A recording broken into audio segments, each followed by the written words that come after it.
નમસ્કાર પશુપાલક મિત્રો. કામધેનુ યુનિવર્સિટી આયોજિત ઓનલાઈન પ્રશિક્ષણ કાર્યક્રમમાં આપ સૌનું હાર્દિક સ્વાગત છે. મિત્રો, ગુજરાત રાજ્ય છે એક એવું રાજ્ય છે કે જેને કુદરતે વિશાળ જળ સંપત્તિ નું વરદાન આપેલ છે. એમાં આ વિશાળ જળ રાશિ પૈકી 1600 કિલોમીટરનો લાંબો દરિયા કિનારો છે એ આપણા રાજ્યને બક્ષિસ તરીકે મળેલો છે. જેમાં દરિયાઈ જળ જીવાતો છે એનો કુદરતી વિકાસ છે, એના માટે આ પાણી છે અનુકૂળ છે. આ ઉપરાંત દરિયાઈ કાંઠા વિસ્તારમાં પથરાયેલ લગભગ 3 લાખ હેક્ટરથી પણ વધારેનો વિસ્તાર છે એ ભાંભરા પાણીનો વિસ્તાર છે, કે જેમાં પણ અનેક જળચરો છે એ વસે છે. અને આ ઉપરાંત પણ મીઠા પાણીનો વિસ્તાર જોવા જઈએ તો ઘણી બધી બારમાસી નદી છે, મધ્યમ અને મોટા જળાશયો છે, તેમજ ગ્રામ્ય તળાવો છે. એમાં પણ અત્યારે માછીમારી કે મત્સ્યપાલનનો વ્યવસાય છે એ થઈ રહ્યો છે. તો આ જુદી જુદી જળરાશિમાં જુદી જુદી જાતોનો કુદરતી રીતે મત્સ્યનો વિકાસ થાય છે. અને માછીમારો છે એ પ્રમાણિક રીતે વર્ષોથી આ જળરાશિમાંથી પોતાની આજીવિકા માટે માછીમારી કરતા આવ્યા છે.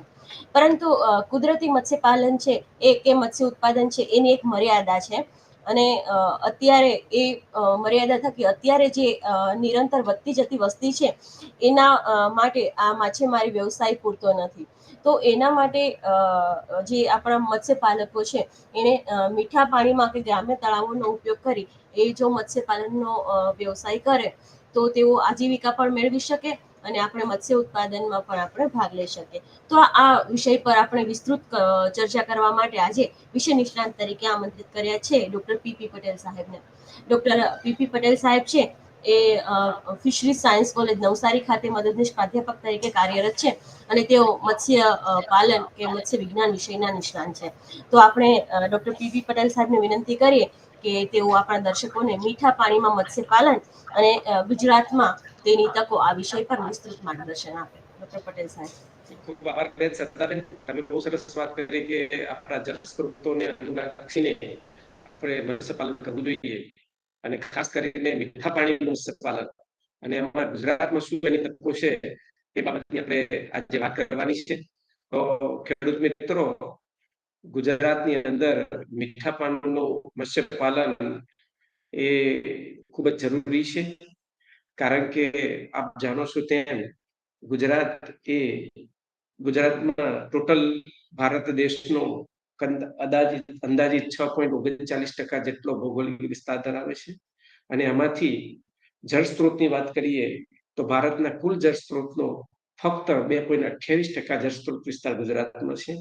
આમાં સરકારશ્રીની ઘણી બધી યોજનાઓ છે, ખાસ કરીને જે ગામ તળાવ તૈયાર કરવામાં આવે છે કે જેથી કરીને ગામના લોકોને પોતાના રોજિંદુ ઘરગથ્થુ ઉપયોગ માટે તેમજ માઇનોર સિંચાઈ માટે પણ આ તળાવ ઉપયોગ કરાય એવા ઘણા બધા ગામે ગામ તળાવ તૈયાર કરવામાં આવે છે. તેનો અંદાજિત 22,000 જેટલો હેક્ટર વિસ્તાર જેટલો ઉપલબ્ધ છે. તેમજ જે કઈ જળાશયો તૈયાર કર્યા છે સરકારશ્રીએ, એમાંથી નાના જળાશયોની વાત કરીએ તો 93,000 હેક્ટર વિસ્તાર જેટલો નાના જળાશયો ધરાવે છે. તેમજ મોટા જળાશયોનો વિસ્તાર અંદાજિત 2.55 લાખ જેટલો વિસ્તાર છે. તેમાં ખાસ કરીને સરદાર સરોવર પ્રોજેક્ટના જળાશયની વાત કરીએ તો તે 35,000 હેક્ટર જેટલો વિસ્તાર ધરાવે છે. અને આ જળાશયને આ સાઈડનો જે કમાન્ડ પોન્ડ વિસ્તાર કહેવાય કે જે 10,500 હેક્ટર જેટલો વિસ્તાર તે પણ કમાન્ડ પોન્ડ વિસ્તાર છે. તો આ જે જળ સ્ત્રોત છે, ખાસ કરીને બેને જે વાત કરી નદીઓ અને કેનાલ પણ ઘણા બધી છે. ઘણી નદીઓ બારમાસી છે, ખાસ કરીને મધ્ય ગુજરાત અને દક્ષિણ ગુજરાતની અંદર બારમાસી નદીઓ ઉપલબ્ધ છે. તેમજ નાની મોટી બધી જ નદીઓ અને કેનાલની જો વાત કરીએ તો 3,855 કિમી જેટલો વિસ્તાર, કિલોમીટર જેટલો વિસ્તાર એ નદીઓ અને કેનાલની લંબાઈ ધરાવે છે. આમ ગુજરાતની અંદર મીઠા પાણીના જળ સ્ત્રોત ખૂબ જ છે અને સરકારશ્રીની પણ ઘણી બધી એવી યોજનાઓ છે કે જેથી કરીને આજકાલ સરકારશ્રી વરસાદનું પાણી એકઠું થાય અને લોકો ખેત તલાવડી તૈયાર કરે અને એ પાણીનો ઉપયોગ સિંચાઈ માટે કરી શકે, તેના માટે પણ સરકાર ખેત તલાવડીનું પ્રોત્સાહન આપતી હોય છે. તેમજ ઘણા ખારલાઈન વિસ્તારો છે કે જ્યાં ખારી જમીન છે એને નવસાધ્ય કરવા માટે પણ સરકારશ્રીની યોજના દ્વારા ત્યાં આગળ પણ ઘણા બધા તળાવો, ખાસ કરીને દાંડી વિસ્તારમાં પણ ઘણા બધા તળાવો તૈયાર થયા છે કે જેમાં મીઠું પાણી ભરાતું હોય છે. એવા વાત કરીએ તો હજારો જેટલા તળાવો કાંઠા વિસ્તારમાં છે કે જેમાં મીઠું પાણી ઉપલબ્ધ છે. આ સમગ્ર તળાવોનો જો કાર્યક્ષમ ઉપયોગ કરવામાં આવે, આ જળાશયનો પણ જો કાર્યક્ષમ ઉપયોગ કરવામાં આવે તો મિત્રો અત્યારનું જે આપણું 1.87 લાખ ટન જેટલું મીઠા પાણીનું જે જળ ઉત્પાદન છે, મીન્સ ફિશ ઉત્પાદન છે, મત્સ્ય ઉત્પાદન છે, તેને આપણે અંદાજિત 3 થી 4 લાખ ટન સુધી લઈ જઈ શકીએ તેમ છીએ. સાથે સાથે આપ જાણો છો તેમ જેટલા પણ ગામ તળાવો છે, આ ગામ તળાવો મોટા ભાગે જે જલજ વનસ્પતિ છે એનાથી ખરડાયેલા છે. કેમ ખરડાયેલા છે એના પાછળનું કારણ છે કે આ તળાવોની અંદર ખૂબ જ પ્રકારમાં ન્યુટ્રિયન્ટો એટલે કે પોષક તત્વો હોય છે, નાઇટ્રોજન હોય છે, ફોસ્ફરસ હોય છે. આના કારણે એની અંદર એક પ્રકારની સેવા થતી હોય છે. એમાં માઇક્રો આલ્ગી થતી હોય, મેક્રો આલ્ગી થતી હોય, સાથે સાથે કેટલીય જલજ વનસ્પતિઓ પણ તૈયાર થતી હોય છે. અને આ વનસ્પતિઓનું પણ એક આયુષ્ય હોય છે. એનું જ્યારે પાછી ડેડ થઈ જાય એટલે પાછી ફરીથી એની અંદર ઓર્ગેનિક મેટર ભરતું હોય છે અને નાઇટ્રોજન પાછો ફોસ્ફરસ ઉમેરાતો હોય છે. આમાં તળાવોની અંદર માછલીઓ ન હોવાના કારણે આ ગામ તળાવો આજે આપણે જલજ વનસ્પતિથી તેમજ આલ્ગીથી એટલે કે શેવાળથી ખરડાયેલા છે. જો આવા તળાવોને વ્યવસ્થિત કરવામાં આવે, આ જ તળાવોને સાફ સફાઈ કરીને જો મત્સ્ય ઉત્પાદન માટે એટલે કે માછલી ઉછેર માટે જો કરવામાં આવે તો આપણે સારામાં સારું ઉત્પાદન લઈ શકીએ તેમ છીએ. મિત્રો, અમે ઘણા જોયા છે. હું જ્યારે કૃષિ વિજ્ઞાન કેન્દ્રમાં હતો ત્યારે આ દાંડી વિસ્તારની આજુબાજુના ગામડાઓમાં અંદાજિત અમે નવસારી જિલ્લામાં ટોટલ વાત કરું તો 30 જેટલા ગામ તળાવોને અમે લોકોએ તૈયાર કર્યા હતા. ઘણા ગામ તળાવોની અંદર તમે જુઓ તો ચોમાસા પહેલા એટલે કે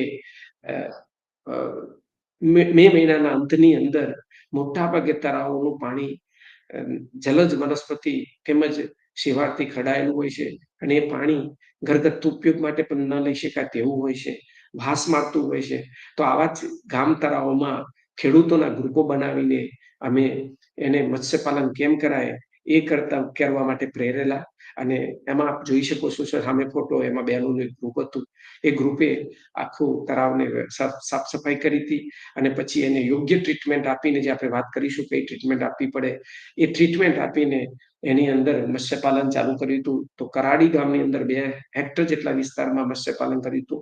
તેમાંથી એ ખેડૂતોને 6 ટન જેટલું ઉત્પાદન થયું હતું. 6 ટન એટલે અંદાજિત 7 લાખ ઉપર કિંમતની માછલી ઉત્પાદન થાય છે. તો આ તળાવોની અંદર માછલી ન હોવાના કારણે આ તળાવો ખરડાયેલા થઈ જાય છે. જો એની અંદર માછલી રહે તો આ જે કુદરતી ખોરાક તૈયાર થાય છે એ કુદરતી ખોરાકનો કાર્યક્ષમ ઉપયોગ થઈ શકે અને એ ખોરાકનો ઉપયોગ કરીને માછલી પોતે વિકસી શકે અને એ ગામના યુવાનોને ખૂબ જ રોજગારી મળવાની શક્યતાઓ છે. તેમજ આ જે માછલી જે તૈયાર થાય છે એ ગામના લોકોને ઉપલબ્ધ થાય. અને આપ જાણો છો તેમ માછલી એ ખૂબ જ તંદુરસ્ત આહાર છે. માછલીની અંદર સારા પ્રોટીન છે, એટલે કે ગુણવત્તાસભર પ્રોટીન છે, જે આપણે આમ જરૂરી એમિનો એસિડની જરૂર પડે છે એ તમામ એમિનો એસિડ એની અંદર ઉપલબ્ધ છે. વધારામાં એની અંદર જે ઓઇલ છે એટલે કે ફેટ છે, ચરબી છે, એમાં omega-3 ફેટી એસિડ છે, omega-6 ફેટી એસિડ પણ છે. એટલે કે સારી ચરબી છે જે આપણા હૃદયની તંદુરસ્તી માટે તેમજ મગજના વિકાસ માટે ખૂબ જ જરૂરી છે. એમ માછલી એ ફક્ત રોજગારી ન પૂરી પાડતા ગામના યુવાનોને, ગ્રામ્ય લોકોને રોજગારી સાથે પોષણ સુરક્ષા પૂરી પાડી શકે તેવી શક્યતાઓ ધરાવે છે. પરંતુ આ તળાવોનો કાર્યક્ષમ ઉપયોગ કરવો ખૂબ જ જરૂરી છે. આના માટે આપણા કામધેનુ યુનિવર્સિટી અંતર્ગત મત્સ્ય વિજ્ઞાન મહાવિદ્યાલય નવસારી ખાતે પણ આપણી પ્લાન સ્કીમ અંતર્ગત અમે ખેડૂતોને કાર્પ ફાર્મિંગના તેમજ અદ્યતન ટેકનોલોજી ધરાવતા કેચ ફાર્મિંગના તેમજ ઇન્ટિગ્રેટેડ મલ્ટીટ્રોપિક એક્વાકલ્ચરના પણ તાલીમ વર્ગો ગોઠવતા હોય છે અને એની અંદર પણ ખેડૂતોને સ્કિલ તાલીમ પણ આપતા હોઈએ છીએ. સાથે સાથે અમારા દ્વારા યોગ્ય વૈજ્ઞાનિકો દ્વારા ડાયગ્નોસ્ટિક વિઝિટ પણ કરવામાં આવતી હોય છે અને એના કારણે જે ખેડૂતોને પ્રશ્નો થતા હોય છે એનું ત્યાં ને ત્યાં સાઇટ ઉપર એનું નિરાકરણ લાવવામાં આવતું હોય છે. હવે મીઠા પાણીના મત્સ્ય ઉછેરની મિત્રો વાત કરીએ તો મીઠા પાણીના મત્સ્ય ઉછેર માટે કઈ કઈ માછલીની જાતો યોગ્ય છે? તો સામાન્ય રીતે ભારતની અંદર અને ખાસ કરીને ગુજરાતની અંદર આપણે ઇન્ડિયન મેજર કાર્પ, જેને આપણે ભારતીય કુળની માછલીઓ કહીએ છીએ, તેમાં કટલા, રોહુ, મૃગલ એટલે કે મૃગલ ખૂબ જ પ્રચલિત છે. આમાં મિત્રો જાણો છો તેમ કટલા એ ઝૂપ્લેન્ક્ટન અને થોડા અંશે ફાઇટોપ્લેન્ક્ટન ખાનારી માછલી છે. અને આ માછલી મોટાભાગે તળાવના જે સરફેસ કહીએ એટલે કે તળાવના સતત ઉપરથી ખોરાક લેતી હોય છે. તેમજ જે રોહુ માછલી છે એ તળાવના સરફેસથી છેક તળિયા સુધી એટલે કે પૂરી કોલમમાંથી ખોરાક ખાતી હોય છે. જ્યારે મૃગલ એ તળાવના તળિયામાં જે કંઈ ઓર્ગેનિક મેટર હોય છે, ડેટ્રિટસ હોય છે, કચરો હોય છે, સાથે સાથે અન્ય ખોરાક પણ હોય છે, તેનો એ મહત્તમ ઉપયોગ કરીને પોતાનો વિકાસ સાધતી હોય છે. આ જ માછલીઓને સાથે સાથે આપણે સરખાવી શકાય તેવી વિદેશી માછલીઓ પણ છે, જેમાં Chinese carp, silver carp, big head carp, grass carp, common carp, તેમજ હમણાં તૈયાર થયેલી અમૂર કાર્પ જે કોમન કાર્પની વેરાયટી છે, એ માછલીઓ પણ આ આપણી ઇન્ડિયન મેજર કાર્પ સાથે પણ આપણે ઉછેરી શકીએ તેમ છે. માછલીની અન્ય જાતિઓની વાત કરું તો પંગસ્યસ, તિલાપિયા, તેની પણ આજે માર્કેટમાં સારી એવી ડિમાન્ડ છે. તિલાપિયામાંથી ફિલેટિંગ કરીને આપણે એક્સપોર્ટ કરી શકીએ તેમ છીએ. તેમજ તિલાપિયાના પણ જેટલા પણ રેસ્ટોરન્ટ છે તેમાં તિલાપિયા માછલી ખૂબ જ પીરસવામાં આવતી હોય છે. એટલા માટે આ માછલીઓનો પણ માર્કેટમાં સારી એવું માંગ છે. સાથે સાથે મિત્રો આ માછલીઓમાં ખાસ કરીને પંગસિયસ અને તિલાપિયામાં ક્યારેક ભાવમાં ફેરફાર થતા હોય છે. એટલા માટે એના પર પણ એના ખેડૂતોને ખાસ પ્રોત્સાહન માટે જે ઉછેર કરતા ખેડૂતોને એક પ્રકારનો સપોર્ટ મળી રહે એ માટે અમે લોકો એના ઉપર વેલ્યુ એડિશનના પણ કાર્યક્રમો ગોઠવી છે. એમાંથી વેલ્યુ એડિશન દ્વારા પંગસિયસ અને તિલાપિયામાંથી fish sticks, fish cutlets, fish samosa, pizza, burger આ દરેક આઈટમો પણ બનાવી શકાય તેમ છે. વધુમાં બીજી વાત કરીએ તો આપણા ખાસ કરીને પૂર્વોત્તર રાજ્યોમાં ખાસ કરીને આસામ, મણિપુર, મિઝોરમ તેમજ બંગાળમાં તેમજ દક્ષિણ ભારતના પણ ઘણા રાજ્યોની અંદર માઇનોર કાર્પ અને બાર્બ માછલીઓની પણ ખૂબ જ માંગ છે. આ માછલીઓ પણ no doubt Indian major carp એટલે કે ભારતીય કુળની માછલીઓની સાપેક્ષમાં આ માછલીઓનો વિકાસ થોડો ઓછો હોય છે, પરંતુ લોકલ માર્કેટમાં એની સારી માંગ હોવાના કારણે એનો પણ ઉછેર કરવામાં આવે છે. આ માછલીઓમાં ખાસ કરીને માઇનોર કાર્પની વાત કરીએ તો રેબા, બાટા, ફ્રિન્જ કાર્પ જેને આપણે લેબિયો ફિમ્બ્રિએટસ કહીએ છીએ, કાલબાસુ, white carp, Kaveri carp, silver carp, તેમજ બાર્બ માછલીઓની વાત કરીએ તો ઓલિવ બાર્બ એ માછલીઓની પણ ઘણી જગ્યાએ એનો ઉછેર કરવામાં આવે છે. મિત્રો ઘણી કેટફિશ માછલીઓ પણ ખૂબ જ પ્રચલિત છે. આ માછલીઓમાં કાંટાનું પ્રમાણ ખૂબ જ ઓછું હોય છે, તેમજ એનું પેટનું પ્રમાણ પણ નાનું હોય છે, તેમજ એને ઔષધીય એટલે કે મેડિસિનલ પ્રોપર્ટીઝના હિસાબે તેની ખૂબ જ માંગ રહે છે. તેમાં ક્લેરિયસ બેટ્રિકસ એટલે કે ભારતીય માગુર તે પણ કલ્ચર કરવામાં આવે છે. મેં હમણાં વાત કરી તેમ સ્ટ્રીપ્ડ કેટફિશ એટલે કે પંગસિયસ એનું પણ કરવામાં આવે છે. તેમજ અમેરિકન ચેનલ કેટફિશ જેને ઇક્ટાલ્યુરસ પંક્ટેટસ કહીએ છીએ એનું પણ કલ્ચર કરી શકાય એમ છે. સિંગી માછલી જેને હિટરોમિસ્ટસ ફોસિલિસ કહીએ છીએ તેનું પણ કલ્ચર કરી શકાય તેમ છે. તેમજ પાપદામાં બે વેરાયટી છે, એક ઓમ્પોક પાપદા છે અને ઓમ્પોક મેક્યુલેટસ છે. એનું પણ સારી એવી ડિમાન્ડ છે અને એનું પણ ઉછેર કરી શકાય તેમ છે. સાથે સાથે બંગાળામાં ખૂબ જ પ્રચલિત એવી બેલેંગેરી પુટ્ટી અને ખાસ કરીને તે મણિપુરમાં પણ ખૂબ જ ડિમાન્ડ છે એની, અને એટલા માટે તો મણિપુરની સ્ટેટ માછલી કહેવાય છે. એટલા માટે પેંગબા જેને આપણે પેંગબા કહીએ છીએ, ઓસ્ટ્રેલિયામાં બેલેંગેરી કહીએ છીએ, એ માછલીનો પણ ઉછેર કરવામાં જો આવે તો તેની પણ માર્કેટમાં સારી એવી માંગ છે. મિત્રો જે આપણે અગાઉ વાત કરી ઇન્ડિયન મેજર કાર્પમાં કટલાનો આપ ચિત્ર જોઈ શકો છો. કટલા છે, આ રોહુ છે, આ મૃગલ છે, સિલ્વર કાર્પ છે. કટલા અને સિલ્વર કાર્પ બંને સરફેસ ફીડર છે મિત્રો. કોમન કાર્પ છે. કોમન કાર્પની અંદર પેટ એનું મોટું હોવાના કારણે એમાં મસલ્સનું પ્રમાણ ખૂબ જ નાના હોવાના કારણે કોમન કાર્પની માર્કેટમાં થોડી ઓછી ડિમાન્ડ છે. એટલા માટે કોમન કાર્પની બીજી જ વેરાયટી એટલે કે અમૂર કાર્પ સિલેક્ટિવ બ્રીડિંગથી તૈયાર થયેલી વેરાયટી છે, તેની માર્કેટમાં સારી ડિમાન્ડ છે. તેમાં મસલ્સનું પ્રમાણ સારું હોય છે અને એનો ગ્રોથ પણ બહુ સારો થતો હોય છે. તદુપરાંત ઘાસ કાર્પ જે તળાવની અંદર મેં વાત કરી તમને કેટલું બધું ઘાસ ઉગતું હોય છે, એમાં જો તળાવમાં ગ્રાસ કાર્પનું જો સ્ટોકિંગ કરવામાં આવે તો આ માછલી પોતાના વજનથી 8 થી 10 ગણું જેટલું ઘાસ ખાતી હોય છે, એટલે ખોરાક લેતી હોય છે, અને પોતે 1 વર્ષની અંદર આપ જોઈ શકો છો, સામે ફોટો મારા ખેડૂતો સાથેનો છે, એમાં 3 થી 4 કિલોગ્રામ, 5 કિલોગ્રામ, 7 કિલોગ્રામ સુધીનું એનું વજન મીન્સ એટલો ગ્રોથ થતો હોય છે. એટલે આ માછલીઓનો પણ ઘાસ કાપનું પણ સારી એવી ડિમાન્ડ છે. તદુપરાંત તિલાપિયા, એમાં ગીત તિલાપિયા, જેને આપણે મોનોસેક્સ તિલાપિયા કહીએ છીએ, એમાં ફક્ત મેલ તિલાપિયા હોય છે, એનો પણ વિકાસ સારો થતો હોય છે. આ માછલીને આપણે તળાવમાં પણ કરી શકીએ, સાથે સાથે પાંજરા પદ્ધતિથી પણ કરી શકીએ. મિત્રો, તિલાપિયા અને પંગસિયસ એ માછલીઓ પાંજરા પદ્ધતિથી કરવા માટે ઉત્તમ છે. ખાસ કરીને જે તળાવમાં આપણે કાર્પ માછલીઓ રાખતા હોય છે, એ તળાવની અંદર લો કોસ્ટ એટલે કે સસ્તા પીવીસી ના પાંજરા તૈયાર કરીને આપણે એની અંદર તિલાપિયા અને પંગસિયસને કરી શકીએ છીએ. મિત્રો, અમે લોકો જે પ્રયોગ હાથ ધર્યા હતા, એની અંદર પ્રતિ ચોરસ મીટર પંગસિયસ 240 નંગ, 120 નંગ, એટલે કે 2 ચોરસ મીટરનું જો આપણું પાંજરું હોય તો એની અંદર 240, અને 4 ચોરસ મીટરનું એટલે કે 2 બાય 2 મીટરના પાંજરાની અંદર તમે મિત્રો 400 નંગથી વધુ એટલે કે 480 નંગ સુધી સ્ટોકિંગ કરી શકો છો. અને એની અંદર તમે 6 થી 7 મહિનાની અંદર 350 થી લઈને 420 કિલોગ્રામ સુધી એમાં ઉત્પાદન મેળવી શકાય છે. એ અમે પ્રયોગો દ્વારા જાણ્યું છે. સાથે સાથે તિલાપિયા માછલીઓ પણ તમે આ પાંજરાની અંદર એટલે કે 2 બાય 2 મીટરના પાંજરામાં તમે 400 નંગથી વધુ રાખીને તમે 6 થી 7 મહિનામાં એની માર્કેટેબલ સાઇઝ એટલે કે 200 થી 300 ગ્રામની સાઇઝની માછલી તમે તૈયાર કરી શકો છો. આ માછલીઓને પાંજરામાં કરવાથી ફાયદો એ છે કે આ માછલીઓ પાંજરામાં રાખીએ છીએ એટલે કટલારો, મૃગલ, જે કાર્પ માછલીઓ જે તળાવમાં છે, એના સાથે ખોરાકની કોઈ પ્રકારની કોમ્પિટિશન થતી નથી, હરીફાઈ થતી નથી. અને આ માછલીઓનો જે કંઈ અગાર નીકળે છે તળાવની અંદર, એ અગારથી કાર્પ તળાવની ફળદ્રુપતા વધે છે, અને સાથે સાથે કાર્પ તળાવની પ્રોડક્ટિવિટી વધે છે, એટલે કે કાર્પ માછલીનું ઉત્પાદન વધે છે. અને મિત્રો, આપણે ઓછા FCR થી એટલે કે ફૂડ કન્વર્ઝન રેશિયો એટલે કે ઓછા ખોરાકથી આપણે વધુ કાર્પ માછલીઓનું ઉત્પાદન મેળવી શકીએ એમ છીએ. તદુપરાંત મેં તમને વાત કરી હતી કેટફિશમાં, સિંગી કેટફિશનું પણ આપણે કલ્ચર કરી શકાય. ઓમ્પો પાપદાની મેં વાત કરી હતી. પાકુ ફિશ, જેને લોકલ માર્કેટમાં એને ચાઇનીઝ પાપલેટ કહે છે, આ માછલીઓ પણ જો તળાવની અંદર કરવામાં આવે તો પણ આનો પણ ખૂબ જ સારો વિકાસ થતો હશે.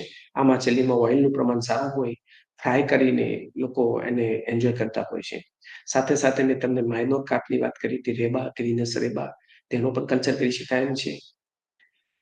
લેબિયો બાટા, ફ્રિન્જ્ડ લિપ, જેને ફ્રિન્જ્ડ લિપ કાર્પ, જેને લેબિયો ફિમ્બ્રિટસ કહે છે, લેબિયો કાલ્બાસુમ, ગ્રીનસ કિરોસસ, વ્હાઇટ કાર્પ કહીએ છીએ, સિલ્વર બાર, તેમજ ઓલિવ બાર, માગુર.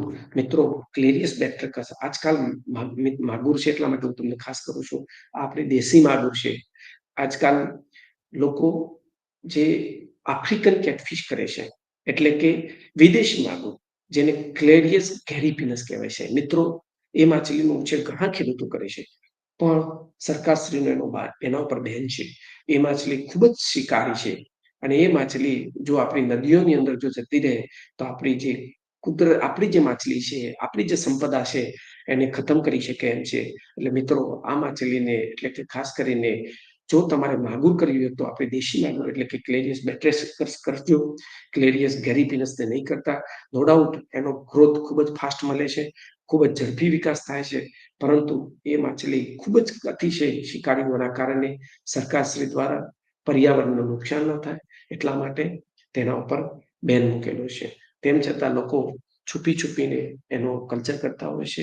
એટલે એવી માછલીઓને અમે લોકો કલ્ચર કરવા માટે પ્રોત્સાહિત કરતા નથી. તદુપરાંત મેં તમને પંગસિયસ માછલીની વાત કરી હતી, તે આ પંગસિયસ ફિશ છે. આ માછલી આમ તો વિયેતનામમાં થાય છે. વિયેતનામની મેકોંગ રિવરમાં આ માછલીનું ખૂબ જ ઉછેર કરવામાં આવે છે, અને વિયેતનામ દેશની આપણે જે કહીએ ઇકોનોમી, તો ખાસ કરીને આ માછલીની ફિલેટિંગ કરીને એ લોકો સૌથી વધુ અમેરિકામાં અને યુરોપના દેશોમાં ફિલેટ મોકલે છે, અને ત્યાં આગળ પણ સ્થાને સારી એવી માંગ છે. તદુપરાંત મેં તમને વાત કરી અમેરિકન ચેનલ કેટફિશ, જેને ઇક્ટાલ્યુરસ પંક્ટેટસ કહે છે, એને પણ સારો અમેરિકા અને અન્ય દેશો, યુરોપના દેશોમાં પણ સારી માંગ છે, અને એ પણ ભારતની અંદર પણ થઈ શકે એમ છે. તદુપરાંત મિત્રો બ્રેકિશ વોટર એટલે કે ભામરા પાણીની માછલીઓ પણ આપણે મીઠા પાણીમાં કરી શકીએ તેમ છીએ. ખાસ કરીને સીબાસ માછલી જેને ગળીઓ કહીએ છીએ આપણે લોકલમાં, આ માછલીનો પણ વિકાસ ખૂબ જ ફાસ્ટ થતો હોય છે. આ માછલી પણ શિકારી માછલી છે, એટલે જો તમારે કટલા રોગ મૃગલ સાથે કરવી હોય તો આ જ્યારે કટલા રોગના બચ્ચા 300 ગ્રામથી ઉપરની સાઈઝ થઈ જાય ત્યારબાદ જો આ માછલીના બચ્ચાને સ્ટોકિંગ કરવામાં આવે તો આ માછલી જે પરચુરણ માછલીઓ તળાવની અંદર હોય છે એ માછલીને પોતે ખોરાક તરીકે ઉપયોગ કરી અને પોતે વિકાસ સાધતી હોય છે. એટલે આ માછલી પણ 1 થી 1.5 વર્ષની અંદર 2 થી 2.5 કિલોગ્રામ સુધીનો વિકાસ સાધતી હોય છે અને એનો ગ્રોથ પણ સારો થાય છે. અને આ માછલી તળાવની અંદર જે કંઈ નાના નાના પરચુરણ માછલી છે, નાની નાની શિકારીઓ માછલી છે, નાની નાની વીડ ફિશ છે, એ બધાનો ખોરાક તરીકે ઉપયોગ કરીને પોતે સારો વિકાસ સાધે છે અને એની પણ માર્કેટની અંદર સારી એવી ડિમાન્ડ છે. તદુપરાંત પર્લ સ્પોટ જેને આપણે કડી મીન એટલે કે કેરાલાની સ્ટેટ ફિશ છે એ પણ મીઠા પાણીની અંદર સારી થતી હોય છે. એની કેરાલાની અંદર ખૂબ જ ડિમાન્ડ છે. ભારત ખાસ કરીને ગુજરાતમાં એની ઓછી ડિમાન્ડ હોવાના કારણે એનું બહુ કલ્ચર કરવામાં આવતું નથી. પણ મિત્રો એને પણ ટેસ્ટ સારો છે. એને જો રેસ્ટોરન્ટમાં જો પીરસવામાં આવે તો પણ ગુજરાતમાં પણ એની માંગ વધી શકે તેમ છે. તદુપરાંત મલેટ માછલી એને પણ આપણે મીઠા પાણીમાં કરી શકાય એમ છે. બ્રેકિશ વોટરની માછલી છે, ભામરા પાણીની માછલી છે, તેમ છતાં આપણે મીઠા પાણીમાં પણ એને ઉછેરી શકીએ તેમ છે. તદુપરાંત જાયન્ટ પ્રોન એટલે કે મીઠા પાણીના ઝીંગા એને પણ આપણે કાર્પ કલ્ચર સાથે એટલે કે માછલીઓ સાથે આપણે એનો પણ ઉછેર કરી શકીએ છીએ તેમ છે. આ ઝીંગાના બચ્ચા ખાસ કરીને તમને નવરાત્રીની સિઝનમાં નર્મદા નદીના કિનારા પરથી તેમજ ઘણી અન્ય નદીઓના કિનારામાંથી પણ ત્યાંના સ્થાનિક મચ્છીમાર લોકો એના કલેક્ટ કરતા હોય છે અને એના બચ્ચાના વેચાણ કરતા હોય છે. અને એ બચ્ચા એ દરમિયાન સ્ટોકિંગ કરવામાં આવે તો 7 થી 8 મહિનાની અંદર માર્કેટેબલ સાઇઝ એટલે કે 50 થી 60 ગ્રામ થી 80 ગ્રામ ઇવન 100 ગ્રામ સુધીના પણ એનો ગ્રોથ જોવા મળતો હોય છે. એટલે આ ઝીંગા પણ આપણે કાર્પ તળાવની અંદર કાર્પ માછલીઓ સાથે અથવા તો એકલા ઝીંગા પણ આપણે કરી શકીએ તેમ છે. મિત્રો ખાસ કરીને તળાવ તૈયાર કરવાની વાત કરું તો મિત્રો આ જે તમે ચિત્રમાં જોઈ શકો છો તેવી સાઈઝના તળાવ સામાન્ય રીતે આપણે માછલી ઉછેર માટે વાપરતા હોય છે. તળાવમાં આમ માછલી ઉછેરની પદ્ધતિની વાત કરું તો 3 પ્રકારની પદ્ધતિ છે. એક મત્સ્ય બીજ ઉછેર પદ્ધતિ છે. બીજું ખાસ કરીને મત્સ્ય બીજ ઉછેર પદ્ધતિમાં વાત કરીએ તો જે હેચરીની અંદર જે સ્પોન તૈયાર થાય એટલે કે ઈંડામાંથી બચ્ચું નીકળે જેને આપણે હેચલિંગ કહીએ છીએ, એની અંદર જરદીઓના કારણે 72 કલાક સુધી એને ખોરાકની જરૂર પડતી નથી. એવા આ સ્પોનને આવા નાના નાના રેરિંગ એટલે કે બચ્ચા ઉછેર તળાવ તૈયાર કરીને પણ સામાન્ય રીતે એ તળાવની સાઈઝ 500 મીટરથી લઈને 500 ચોરસ મીટરથી લઈને 1000 ચોરસ મીટર જેટલી હોય છે. અને એની અંદર આપણે સ્પોન બચ્ચાને પણ ઉછેર કરી શકીએ, સ્પોન ટુ ફ્રાય પણ કરી શકીએ. તેમજ આ જ આવા મોટા મીન્સ 0.5 થી લઈને 0.25 હેક્ટરના જે તળાવો છે એની અંદર આપણે ફ્રાયથી ફિંગરલિંગ અને યરલિંગ બચ્ચા પણ આપણે ઉછેર કરી શકીએ છીએ. મિત્રો બચ્ચા ઉછેર આજે સારો ધંધો છે. જે તળાવોને ખાસ કરીને ઉત્તર ગુજરાત અને બીજા એવા સૌરાષ્ટ્રના ઘણા વિસ્તારો છે કે જ્યાં ઓછો સમય પાણી રહેતું હોય એવી જગ્યાએ આપણે જો બચ્ચા ઉછેર કરવામાં આવે તો 6 થી 7 મહિનામાં એટલે કે 8 મહિનામાં યરલિંગ સાઈઝના આપણે બચ્ચા તૈયાર કરી શકીએ છીએ. અને એ બચ્ચાનું પણ ડિમાન્ડ સારી એવી છે. આજે યરલિંગ બચ્ચા એટલે કે 1 વર્ષ, આમ તો યરલિંગ એનો મતલબ જ થાય છે કે 1 વર્ષ જૂના, પરંતુ 8 થી 12 મહિના વચ્ચેના જે પીરિયડ છે એ દરમિયાનના જે બચ્ચા એટલે 50 ગ્રામથી લઈને 80 ગ્રામ સુધીના જે બચ્ચાઓ છે કટલારો મૃગલના, જેને આપણે યરલિંગ બચ્ચા કહીએ છીએ, એની સાઈઝની વાત કરું લંબાઈની તો 150 mm થી એની વધારે હોય છે. જ્યારે ફિંગરલિંગની વાત કરીએ આપણે તો 100 mm થી લઈને 125 mm એટલે કે 4 થી લઈને 5-6 ઇંચ સુધીના જે બચ્ચા છે એને આપણે ફિંગરલિંગ કહીએ છીએ. મિત્રો આ મત્સ્ય ઉછેર તળાવ આ પ્રકારના લંબચોરસ તળાવ હોય છે. એની અંદર ઊંડાઈની વાત કરું તો ખાસ કરીને 5 થી 7 ફૂટ જેટલી એમાં ઊંડાઈ રાખવાની હોય છે. જો તમે 5 ફૂટથી ઓછું ઊંડાઈ હશે પાણીની તો એનું તાપમાન વધી જશે ઉનાળાની અંદર, અને તાપમાન વધવાના કારણે માછલી ઉપર એક પ્રકારનો સ્ટ્રેસ પડશે. એટલે સામાન્ય રીતે માછલીના ઉત્તમ ગ્રોથ માટે 32 ડિગ્રીથી લઈને 22 ડિગ્રી સુધીનું તાપમાન એ ખૂબ જ સારા ગ્રોથ માટેનું તાપમાન છે. 22 ડિગ્રીથી ઓછું થતું જાય એટલે કે પાણી ઠંડુ થતું જાય તેમ તેમ માછલી ખોરાક લેવાની ક્ષમતા ઘટતી જાય છે અને માછલીનો સ્ટ્રેસ પડે છે અને માછલીનો વિકાસ થતો નથી.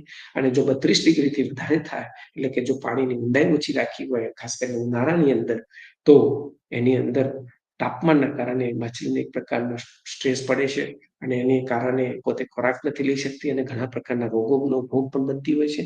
અને આપણને એકંદરે જીવંત દર ખૂબ જ ઓછો મળે છે અને વિકાસ પણ ઓછો થતો હોય છે. એટલા માટે આપણે ઊંડાઈ ખાસ કરીને 5 ફૂટથી લઈને 7 ફૂટ સુધી પાણી રહે એ પ્રકારની તળાવની ઊંડાઈ રાખવી જોઈએ. સાથે સાથે તળાવ તૈયાર કરવાની વાત કરું તો ચૂનાનો છંટકાવ. મિત્રો, તળાવ સામાન્ય રીતે તળાવની જે જમીન છે એ માઇનોર એસિડિક થી લઈને આલ્કલી એટલે કે 6.8 થી લઈને 7.6 સુધીની પીએચ ધરાવનાર જમીન એ ઉત્તમ છે. અને જો તમારા તળાવની જમીનમાં વધારે એસિડિક હોય તો તમારે ચૂનાનો છંટકાવ કરવો જોઈએ. એના માટે ચૂનાનું પ્રમાણ 1 ટનથી લઈને 200 કિલોગ્રામ સુધી છે.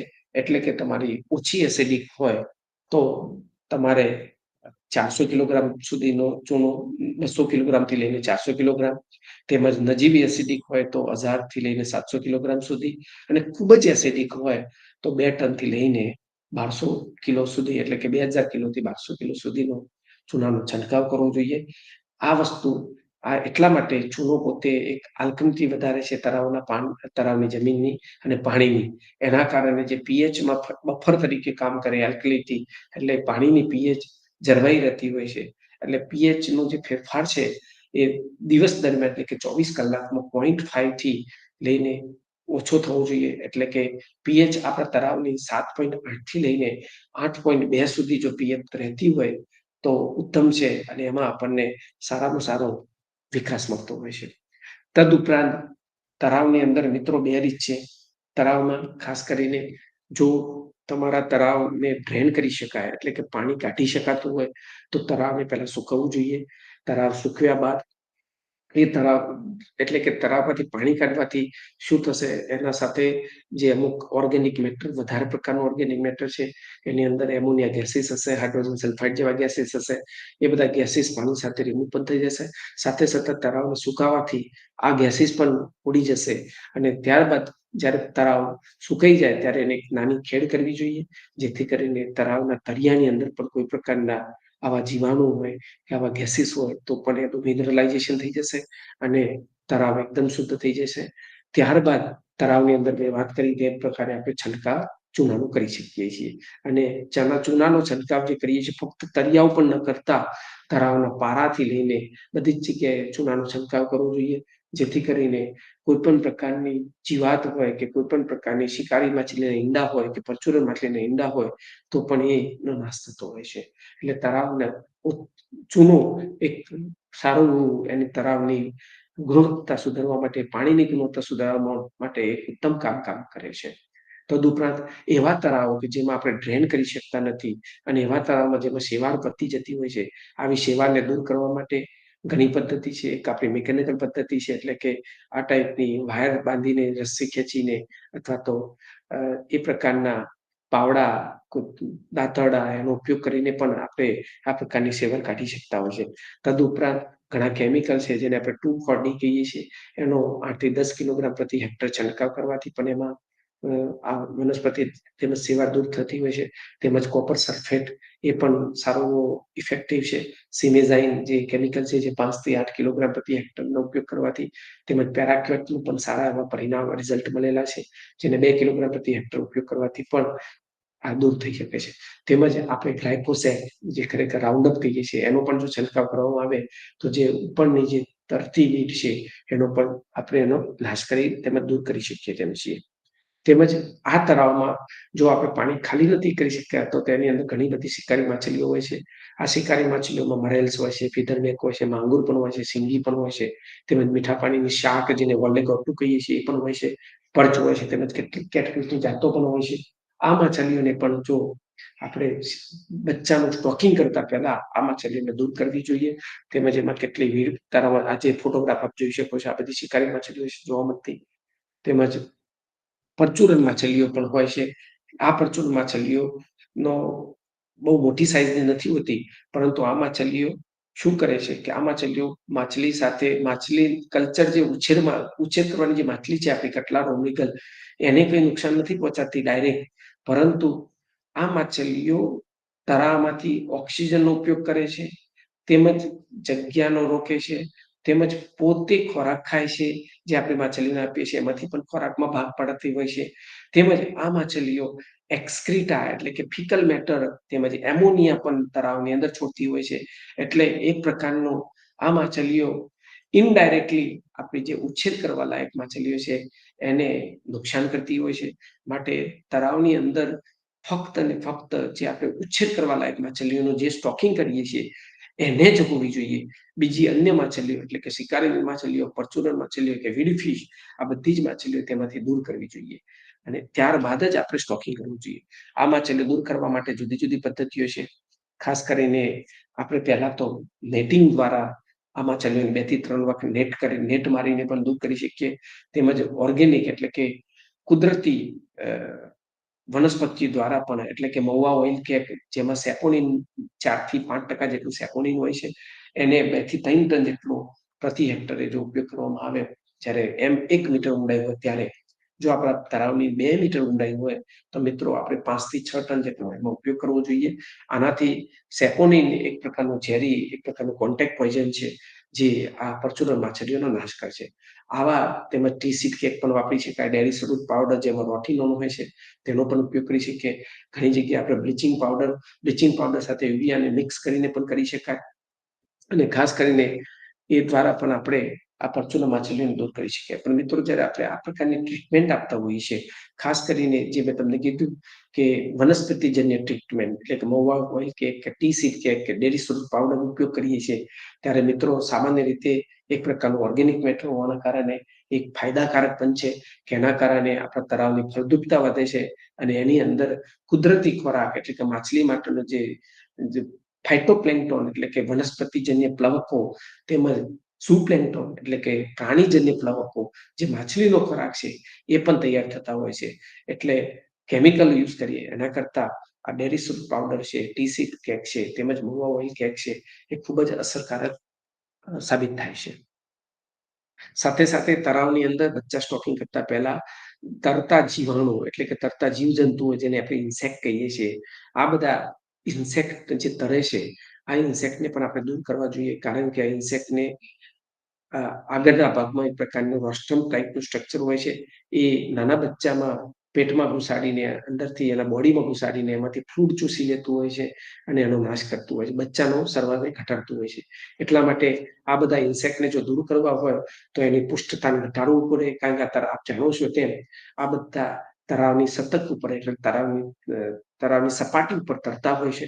એટલે જો એ તળાવની અંદર પુષ્ટતાન ઘટાડવું હોય, એના માટે આપણે સાબુનું પાણી તેમજ ઓઇલ અને સાબુ મિક્સ કરીને જો પાણી અથવા ડિટર્જન્ટ મિક્સ કરીને જો એનું પાણી છંટકાવ કરવામાં આવે તો એનાથી પુષ્ટતાન ઘટે છે અને આ બધા જીવજંતુ તરી શકતા નથી અને છેલ્લે પાણીમાં ડૂબીને મરી જતા હોય છે. એટલા માટે આ પ્રકારના જીવજંતુ પણ તળાવમાં બચ્ચાનું સ્ટોકિંગ કરતા પહેલા આપણે દૂર કરવા જોઈએ. તો મિત્રો, આજે હું વાત કરું છું એ તળાવમાં બચ્ચા સ્ટોકિંગ કરતા પહેલા જે તળાવ તૈયાર કરવાની છે એના એક રીતોની ભાગમાં છે. ત્યારબાદ જે મેં વાત કરી કે માછલીઓ આપણી કટલા, રોહુ, મૃગલ, આ માછલીઓને સારો વિકાસ માટે કુદરતી ખોરાક ખૂબ જ અસરકારક છે. એટલા માટે તેની અંદર કુદરતી ખોરાક તૈયાર થાય એટલા માટે એમાં કુદરતી આપણું ગાય ભેંસનું છાણ તેમજ મરઘાની, બતકાની ચરક એ ખૂબ જ અસરકારક હોય છે. એટલે જો તમારો લો પ્રોડક્ટિવ તળાવ હોય એટલે કે જેની અંદર ઓર્ગેનિક કાર્બન 0.5% ઓછો હોય તો એ પ્રમાણે તમારે એની અંદર 10 ટનથી લઈને 12 ટન સુધી એની અંદર કાવડંગ નાખવાનું હોય છે. તેમજ એ જ પ્રમાણે યુરિયા 225 થી 290 કિલોગ્રામ તેમજ સિંગલ સુપર ફોસ્ફેટ 315 થી 405 કિલોગ્રામ. પણ સામાન્ય રીતે મોટાભાગના ગામ તળાવોની અંદર ખૂબ જ ગામનું પાણી આવતું હોય છે, એટલા માટે એની અંદર સારા એવા ન્યુટ્રિયન્ટ હોય છે. એટલે એની અંદર ગામ તળાવમાં જો તમે માછલી ઉછેર કરતા હો મિત્રો, તો એની અંદર આ પ્રકારના કોઈ ખાતરની જરૂરિયાત નથી. કારણ કે એની અંદર તો ગામના ઢોર પણ એની અંદર પડતા હોય છે, તેમજ ગામના ઉકરડાનું પાણી પણ એમાં આવતું હોય છે. એટલા માટે એવા તળાવોની અંદર આ પ્રકારની ટ્રીટમેન્ટની કોઈ જરૂરત રહેતી નથી. પણ જે તળાવો ખેત તલાવડી કે જે તળાવો આપણે તૈયાર કર્યા છે, ખુદ કામ કરીને તૈયાર કર્યા છે, જેની અંદર ફક્ત ને ફક્ત વરસાદનું પાણી જ ભેગું થતું હોય છે, અથવા તો આપણા બોર વોટર, કેનાલનું પાણી જ લઈ શકતા હોય છે. એવા તળાવની અંદર, જે તળાવમાં લો પ્રોડક્ટિવ છે, કે જેમાં નાઇટ્રોજન ફોસ્ફરસનું પ્રમાણ ખૂબ જ ઓછું છે, કાર્બનનું પ્રમાણ ઓછું છે, એની અંદર તમારે આ પ્રકારની કાઉડન્સ તેમજ યુરિયાની ટ્રીટમેન્ટ આપવી જોઈએ, સિંગલ સુપર ફોસ્ફેટની ટ્રીટમેન્ટ આપવી જોઈએ. આ ટ્રીટમેન્ટના કારણે તળાવની અંદર તળાવની ફળદ્રુપતા વધે છે, અને આ તળાવની અંદર એક પ્રકારના વનસ્પતિજન્ય પ્લવકો એટલે કે માઇક્રો આલ્ગી તૈયાર થાય છે. તેમજ આ માઇક્રો આલ્ગી એ માઇક્રો ઓર્ગેનિઝમ એટલે કે પ્રાણીજન્ય પ્લવકો, જેને આપણે ઝૂપ્લેન્ક્ટન કહીએ છીએ, એનો ખોરાક બને છે. અને આ ઝૂપ્લેન્ક્ટન તેમજ ફાઇટોપ્લેન્ક્ટન એ આપણી માછલીઓ એટલે કે કટલાની, રોહુની એનો ખોરાક તૈયાર થતો હોય છે. તેમજ મેં તમને વાત કરી સિલ્વર કાર્પ, કોમન કાર્પ, તેમજ બિગ હેડ કાર્પ, એનો પણ આ ખોરાક છે. એટલે આ રીતે જો તળાવની અંદર તળાવની ફળદ્રુપતા વધારવા માટે છાણિયું ખાતર તેમજ રાસાયણિક ખાતરનો ઉપયોગ કરવો જોઈએ.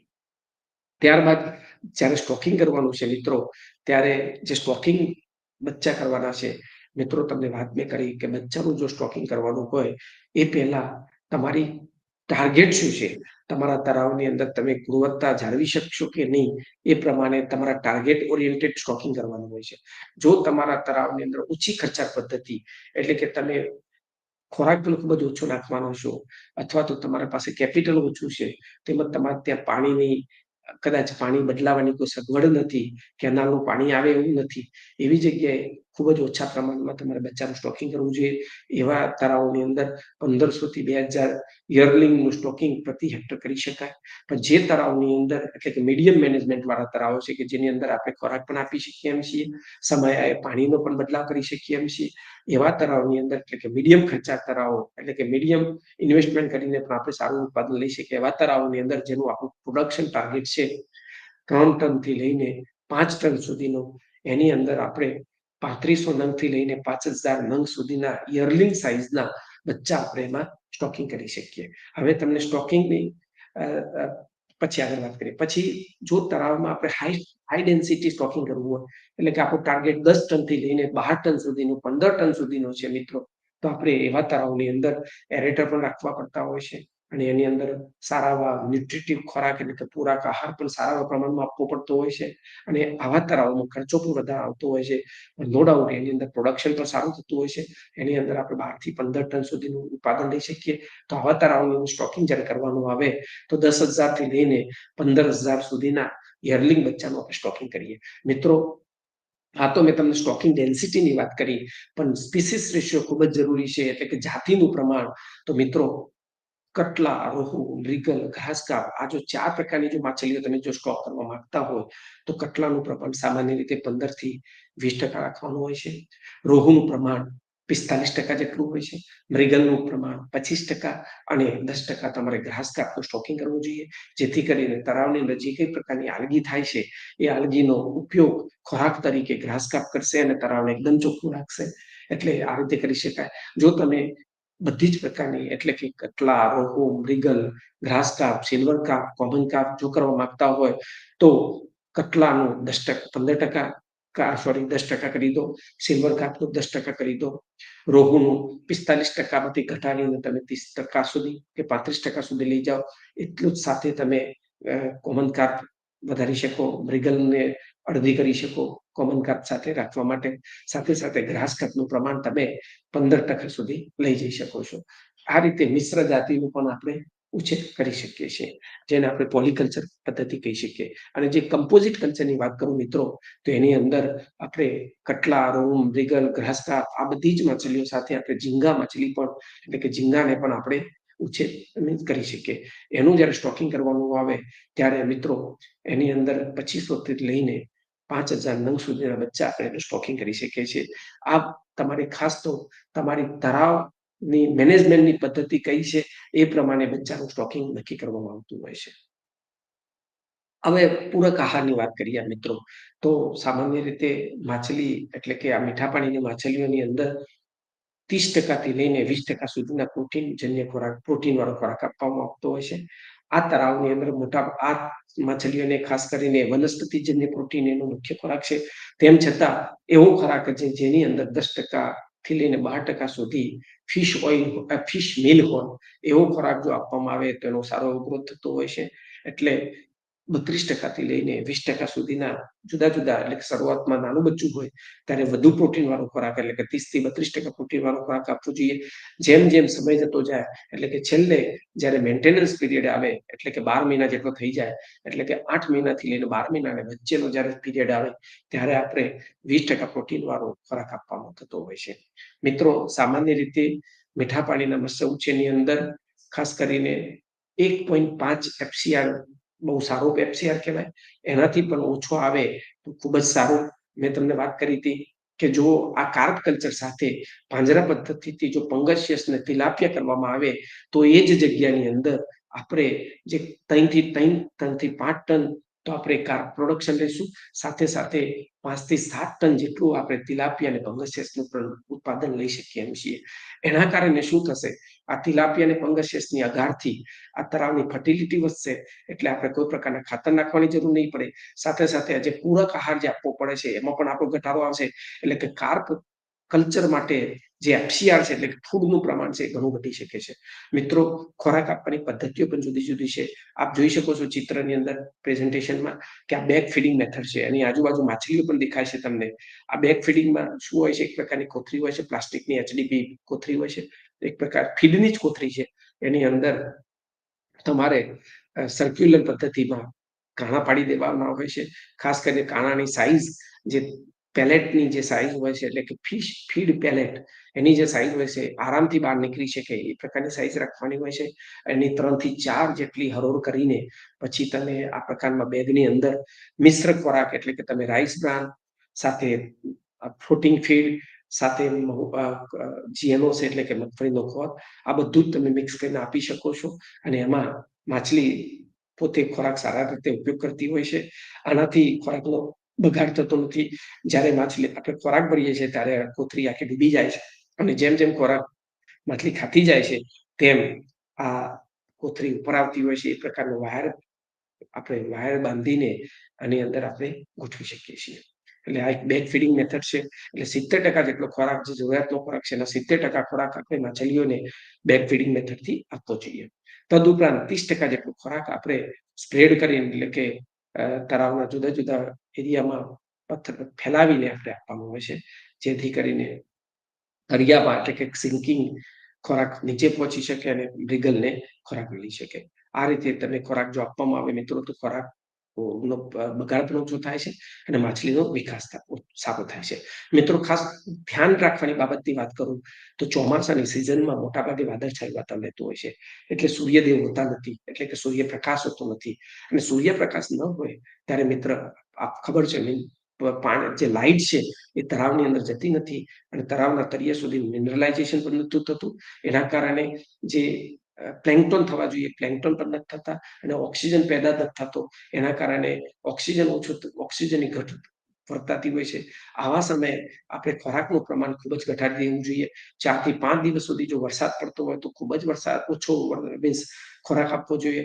કેમ કે જો માછલી આવા સમયે જો ખોરાક ઓછો લેશે, જ્યારે ઓક્સિજન ઘટે છે ત્યારે એક પ્રકારનો સ્ટ્રેસ થતો હોય છે, અને જ્યારે ખોરાક ઓછો લેશે તો ખોરાકનો બગાડ થશે, અને એનાથી પાણીની ગુણવત્તા બગડશે.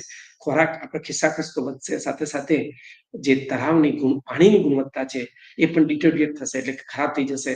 અને એક પ્રકારના નોક્સિયસ ગેસીસ, એટલે એમોનિયા, હાઇડ્રોજન સલ્ફાઇડ, એવા પ્રકારના ગેસીસ તૈયાર થશે, જેથી કરીને આપણે તળાવને પાણીની ગુણવત્તા ખરાબ થાય છે અને માછલીઓને રોગ થતો હોય છે.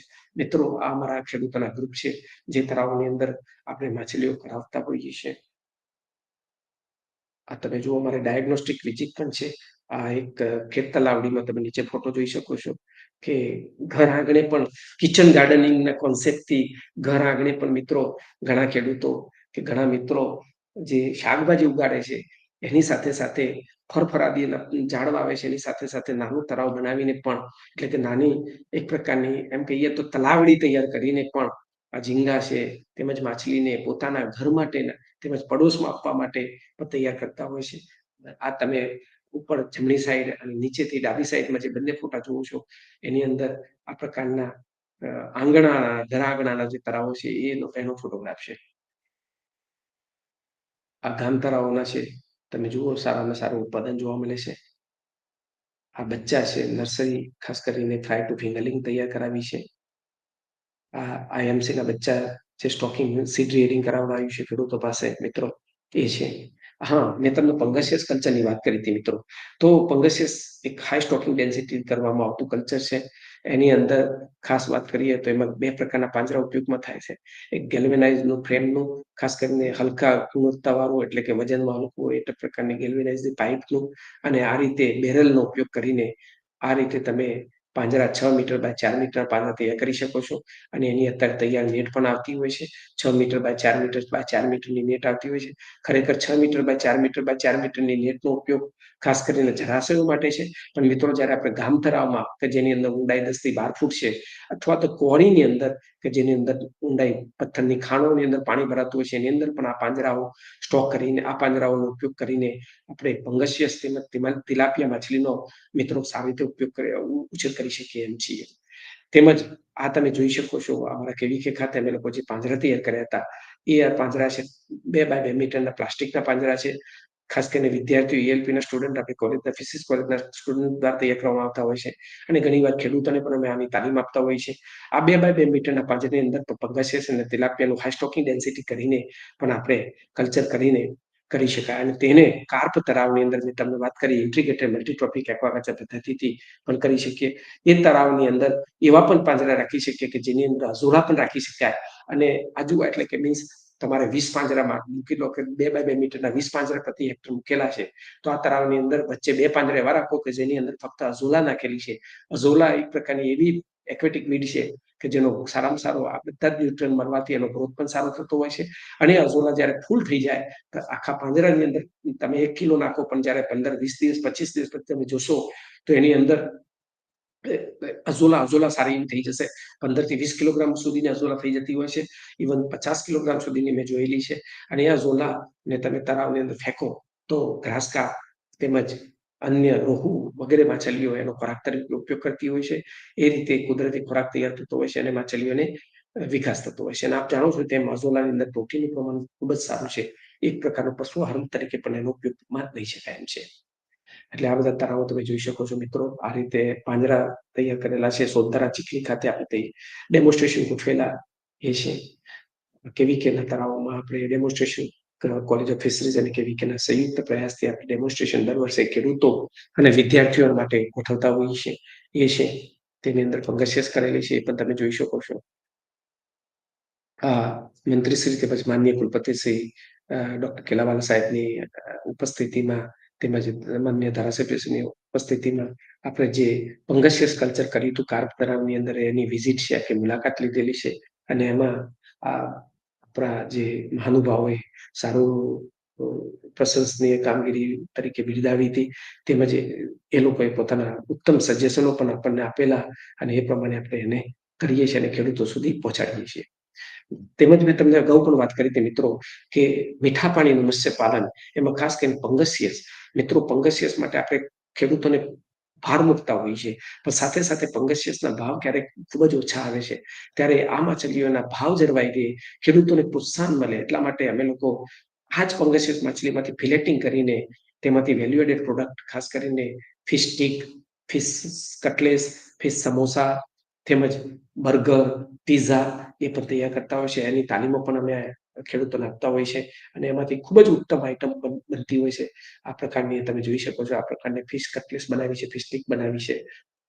તો મિત્રો, આ રીતે જો કરવામાં આવે તો મીઠા પાણીનું મત્સ્ય પાલન જો કરવામાં આવે તો આ સ્ત્રોતનો ઉપયોગ કરીને ગુજરાતમાં ખૂબ જ તકો છે. અને મિત્રો, હું તો એટલું કહું છું કે જો વેલ્યુ એડિશન ઉપર પણ ગુજરાતના મિત્રો ખાસ કરીને કામ કરશે તો ખાસ કરીને મીઠા પાણીની માછલીઓની વેલ્યુ એડેડ પ્રોડક્ટ બનાવવાની જો કરવામાં આવે, રેસ્ટોરન્ટ ખોલવામાં આવે, તો લોકોને પોષણ સાથે એક પ્રકારની રોજગારી પણ મળવાની પૂરેપૂરી સંભાવના છે. એટલે મિત્રો, આ રીતે જો કરવામાં આવશે તો 100% ગુજરાતના યુવાનોને રોજગારીની જે આંતરરાષ્ટ્રીય મત્સ્ય ઉદ્યોગ છે એ ક્ષેત્રે ખૂબ જ તકો રહેલી છે. જય હિન્દ, જય ભારત. ખૂબ ખૂબ આભાર. ધન્યવાદ સર.